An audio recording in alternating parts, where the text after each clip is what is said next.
కుక్కలు గుర్రాలను చంపేను. కార్తీక బహుళ ద్వాదశి నాడు ఉత్తర దిక్కున 4 ముఖాలు గలిగిన చుక్కబుట్టి 25 వారాలు ప్రకాశించేను. అప్పుడు కన్నడ దేశానికి కరువు వచ్చేను. తిరుపతి వెంకటేశ్వరుని కుడి భుజమదిరేను.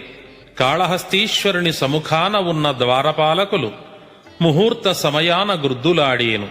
భూమి కంపించేను. గోదావరి యందు ఉదకము 12 దినాలు సమసిపోయి ఆవల ఉప్పొంగి పల్లెపట్నాల ముంచేను. ఋతువులు గతులు తప్పేను. భూతగ్రహ బాధలు పెరిగేను.